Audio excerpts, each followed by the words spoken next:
Go inside the Crimson Tide with your hosts Rodney Orr and Gary Harris, keeping you informed on everything Alabama. And now, Tider Insider TV. And good evening, everybody, and welcome into the latest edition of Tider Insider Television. Across the studio from Rodney Orr, I'm Gary Harris as we continue to social distance here at our WVUA 23 studios inside Bryant-Denny Stadium. Well, the 8A game is counting down. It's only 11 days away, and in preparation for Alabama football spring game, the Crimson Tide held its first scrimmage this past Friday inside Bryant-Denny Stadium. They've got another one coming up on Saturday. Then a week from Saturday, it's the game. Nick Saban made note that Bryce Young did a pretty good job of managing the game and was able to make a couple of explosive plays. Saban said there's a lot of improvement, though, that needs to be made on offense, and that's to be expected. When you lose three guys who finished in the top 5 of last year's Heisman race, plus Jalen Waddle, plus 3 offensive linemen, and we're probably a few months away from Coach Saban naming a starter at quarterback, but Bryce Young is the favorite, and he is so far seeming very comfortable in that situation. But Coach Saban said on Friday following the scrimmage that there are things that he is looking for from his quarterbacks at this time of the year that will help him make a decision down the road in terms of who'll be the starter. Now, looking at the other side of the ball, Christian Harris is preparing to be the leader on defense at the inside linebacker with the departure of Dylan Moses. He's a man. The defense has more experience and confidence heading into 2021, so it looks as though they're ahead of the offense. Rodney, who stood out to you on Friday in regards to this scrimmage? But before we do that, we'll get to the soundbite with Chris Owens talking about learning from the best and how he views that scrimmage from Saturday when asked a question about it. Who won the scrimmage, offense or defense? Alabama. Next question. Like, everything's new for us, and we're going against a really good defense every day. So for us, it's just about being patient and trusting the process and knowing that things are going to come along eventually. All right, Ronnie, Chris Owens has been here a long time. He's coming back for an extra year, so he knows how to handle reporters when they ask questions like that. But now I do want to bring you in regards to that first scrimmage. Everything that we've been able to gather in terms of intel is that the defense was ahead. Now, maybe that's not been the case the last few years, but certainly for the first 8 or 9 or 10 years of Nick Saban's tenure, that's the way it always was in spring. What did you take away from scrimmage number 1? Yeah, and I think you're right, Gary, about the defense. We actually warned the fans on TiderInsider.com that probably for the first time since maybe 2017, the defense would probably be ahead at least early in the spring. You're talking about replacing so many starters. You mentioned most of them there earlier, but also you've got 4 of the 5 offensive coaches are new this year, and you've got a defense that, let's be honest, has probably got more talented experience than it's had in a few years. So I think when you combine all of those things and also the fact that you have a lot of continuity on the defensive side of the ball in terms of the staff, you only replaced 1 guy this year,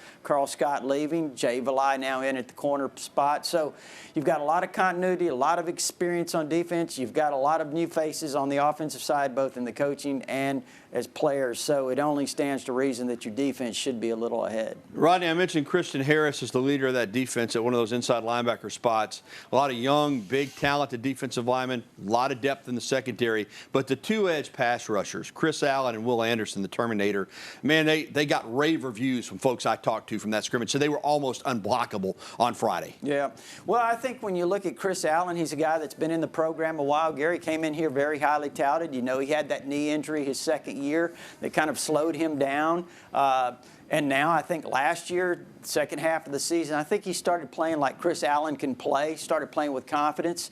And then you look at Will Anderson, a very talented true freshman last year that was one of the best in the country as a freshman. And I think when you look at him, he's a guy that's got future stardom written all over him. And I think when you look to the future, look to this coming season, those guys are really going to be very valuable as pass rushers. Well, we know in this day and age, you've got to get heat on the quarterback or you will get picked apart by these offenses while you're on defense. Well, it's now time for Coach Talk. The wide receiver position certainly took some hits. We mentioned, you lose the Heisman Trophy winner Devontae Smith, you lose Jalen Waddle. You lose Miller Forrestall at tight end. And in the spring, there's no John Mechie Jr. He's out. So there's a lot of talent there. You got Slade Bolden, who's a returner. But Nick Saban says it's really way too early to know who the front runners are for the wide receiver spots. Really, other than Slade, not a whole lot of experience. So I saw good things from everybody, and I saw some things that we need definitely to improve on. But for me to single out somebody that I thought was outstanding today, I'm not really ready to do that. And Rodney, we know at tight end that Billingsley's a heck of a player, but Cameron Latu, who has been moved around to several different positions, been patient, he is having an unbelievable spring, we're told, at tight end. Yeah, Cameron Latu came in as a highly touted linebacker, of course, Gary. You remember out of the state of Utah, switched over to the offense, has kind of had to learn that position, showing some good hands. We understand he caught at least 2 touchdown passes in this scrimmage. Guy that at 6'5", 250 pounds, he's very athletic.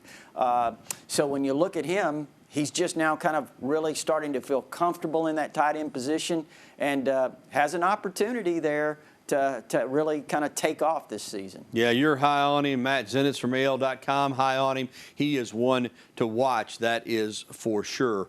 Cameron Latu making a move there at the tight end position.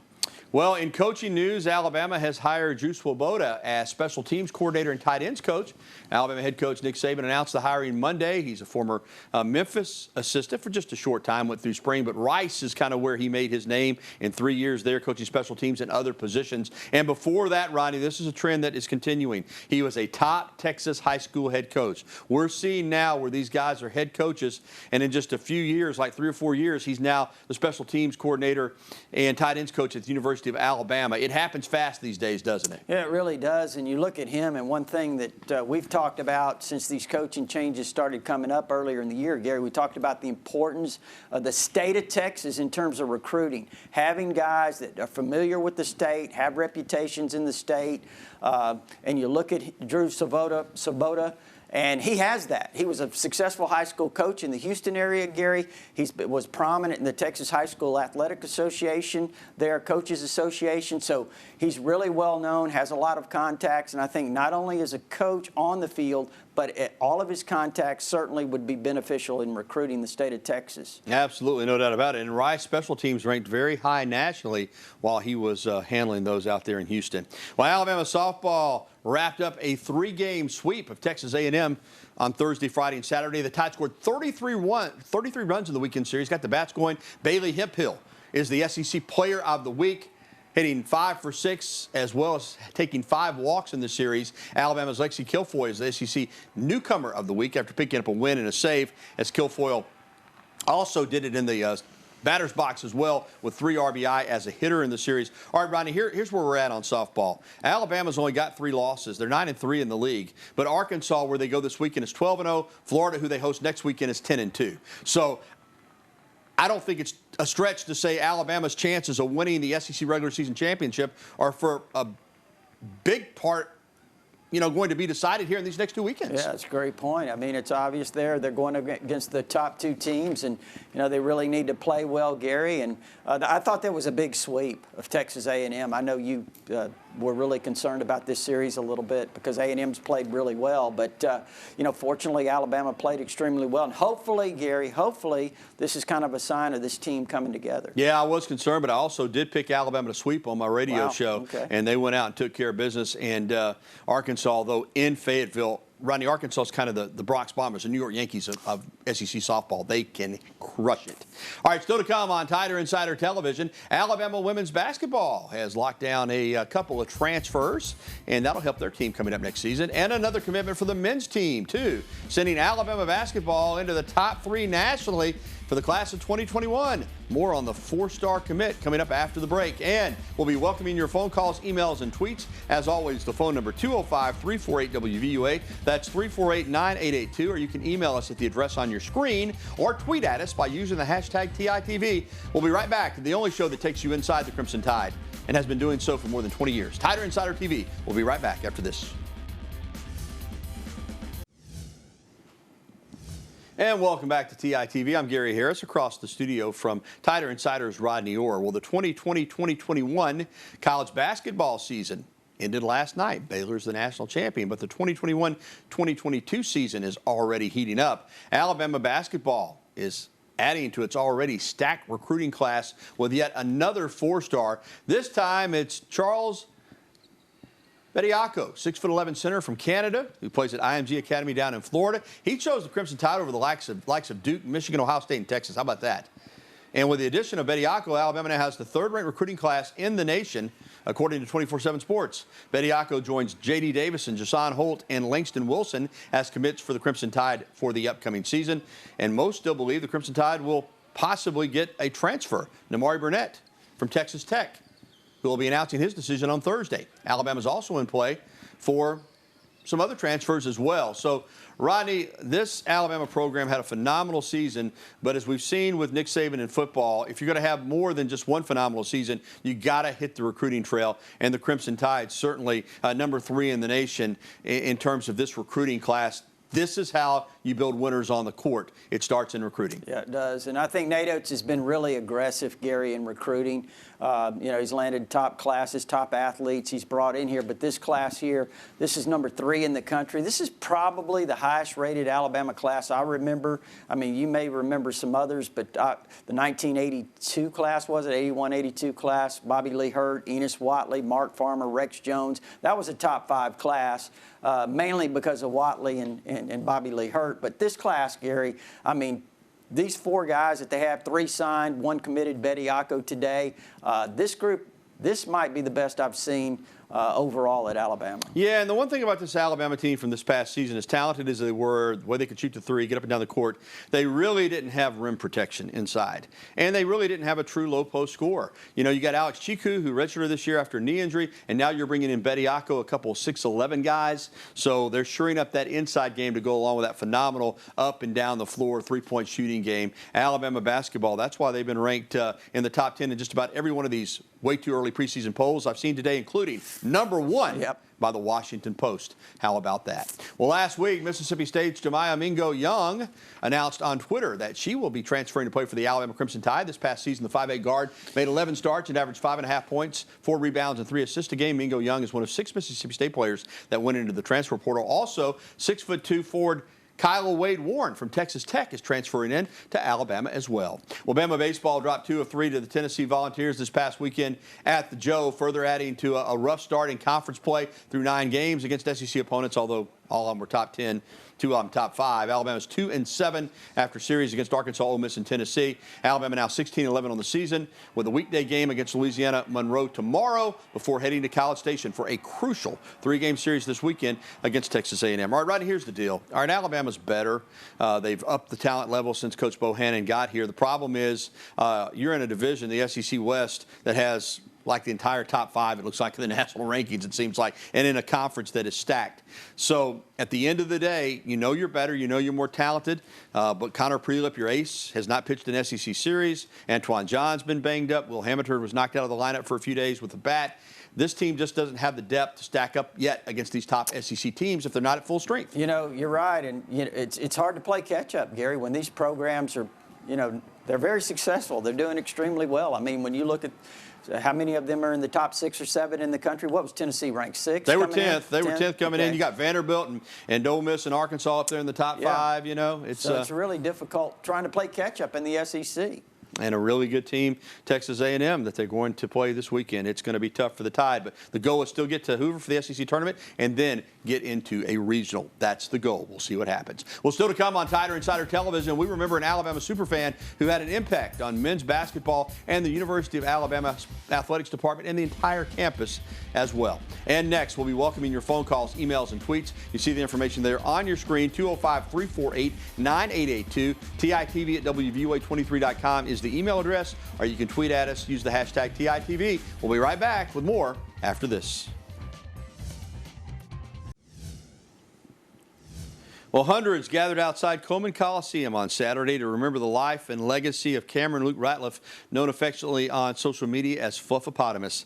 He died suddenly on Friday night due to COVID-19 complications at the age of 23. The senior from North Carolina was the president of the Alabama basketball student section, Crimson Chaos. He attended over 40 consecutive Alabama basketball games and really traveled all over the country to watch the Crimson Tide play. You see the team, the players there hugging his mom. He'll be remembered as a friend, a leader, and someone that just shared joy everywhere that he went. Our condolences, obviously, to his friends and family. Welcome back into TITV. Let's go to the phone lines. And first up tonight is our pal John over in Bessemer. Hey, John. Gary, what's going on, man? You know it, pal. You said y'all said 2 weeks the AEA game going to be? Right. It'll be a week from this coming Hey, Saturday. man, I'm going to be there. I'm going to be there if I can get away down there, man. So you do it, bro. I'm going to be ready for Alabama next year. I hope they'll be good. Well, they'll love to have you, and I can pretty much guarantee Hey, man, you, John, they're going to be good. Is Alabama going to have a good defense next year or what? All right, thank you, John. Okay. Yeah, we talked about it earlier. I think, and we can expand, Rodney, they only gave up about 19 points a game last year, which in the modern day of football is not bad. And most of those points came against Florida and Ole Miss, really, in 2 games. I think this year they got a chance to be near the top in terms of scoring defense, which at the end of the day is the most important stat. I think they got a chance maybe to hold people in that 15 to 16 points a game number this year, right? I think this defense is going to be really talented. It's experienced, and it's got a chance to be special. Yeah, I think when you look up front, Gary, you mentioned earlier Chris Allen, Will Anderson. You've got really some good defensive linemen. You talk about DJ Dell, Justin Aboybe, Byron Young. Those guys have gained experience. Fadarian Mathis not participating this spring, but he'll be back. He's a leader up front. In my opinion, you've got some young guys. I think Tim Smith is going to be a real star someday. I think Jamil Burrows is outstanding. A local kid, West Alabama, Jamarian Latham, had a really good scrimmage, I understand. So, they're looking good up front. Christian Harris has a lot of experience now at that inside linebacker spot. Jalen Moody, Shane Lee's back now after an injury last year. Slowed him down. I think the secondary is really talented. Josh Jobe, Jordan Battle, DeMarco Helms. You could go on and on and on. A lot of really good young talent back there. And I think you're right. With the coaching continuity and the talent that they have, I think they have the chance to be really good. Yeah, I can tell you, having covered him in high school, Latham is a terrific athlete, terrific basketball player in high school as well. Let's get to an email real quick before we have to go to the break. Will Alabama baseball ever make it back to the World Series? That's from Lori in Vestavia. It's a good question. They haven't been since 1999. That's hard to fathom that it's been 22 years. And honestly, this year is not over yet, but it looks like a long shot.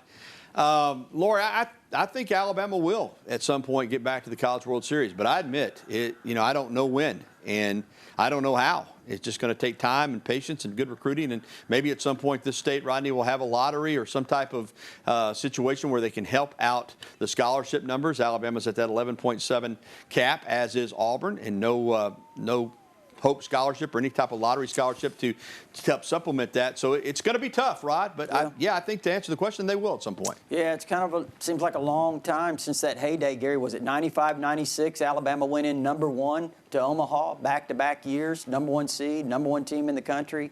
And, almost won a national championship one year, lost the championship game to LSU. But, it's been a long time. Yeah, 99 was the last time, although they had some great teams in the early 2000s that did not make it. All right, still to come on TITV tonight here on WVOA 23. Alabama Gymnastics rolling along, and now they're rolling straight to nationals out in Fort Worth, Texas. We'll have more coming up after the break. And more of your phone calls, emails, and tweets. Again, the phone number 205-348-9882. We'll be right back with more TITV. Stay with us.